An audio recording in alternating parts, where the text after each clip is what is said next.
Épisode 3. Chantage politique, l'économie cachée du pouvoir en Haïti. Analyse politique et réflexion citoyenne par Nirva Florence Bruno, femme engagée pour une Haïti debout. Dans plusieurs pays, la politique fonctionne autour de débats d'idées, de visions économiques ou de projets de société. En Haïti, pour de nombreux citoyens, une autre réalité semble parfois dominer silencieusement le fonctionnement du pouvoir, le chantage politique.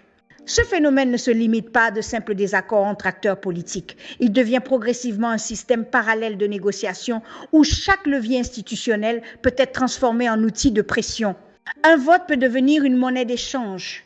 Un soutien parlementaire peut être conditionné. Une nomination peut servir de récompense politique. Un quorum peut être utilisé pour bloquer ou faire tomber un gouvernement. Ainsi, au lieu que les institutions servent principalement l'intérêt national, elles deviennent parfois des espaces de rapport de force permanents. Le pouvoir cesse alors d'être une responsabilité publique, il devient un espace de transaction politique. Des alliances apparaissent, puis disparaissent rapidement, non autour de programmes idéologiques solides, mais souvent autour d'intérêts immédiats, de partage de ressources ou de calculs stratégiques.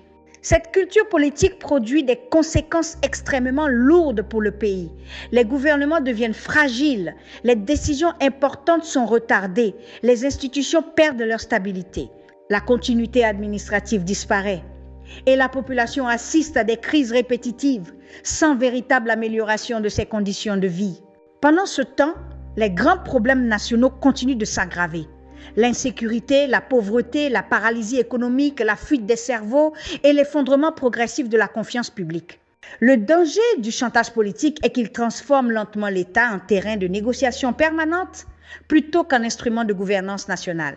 Lorsque cette logique s'installe durablement, la compétence devient secondaire, la vision devient secondaire, l'intérêt collectif devient secondaire. Le système finit par récompenser davantage la capacité de nuisance que la capacité de construire. Et dans un tel climat, même les meilleures réformes deviennent extrêmement difficiles à appliquer. La véritable reconstruction nationale exige donc non seulement des réformes institutionnelles, mais également une rupture profonde avec cette culture politique fondée sur le marchandage et le blocage. La véritable reconstruction nationale exige donc non seulement des réformes institutionnelles, mais également une rupture profonde avec cette culture politique fondée sur le marchandage et le blocage. Sans cela, le pouvoir continuera d'être utilisé comme un outil de survie politique plutôt que comme un moyen de transformation nationale. Pour une Haïti debout, il est temps de changer les règles du jeu. Abonnez-vous pour la suite.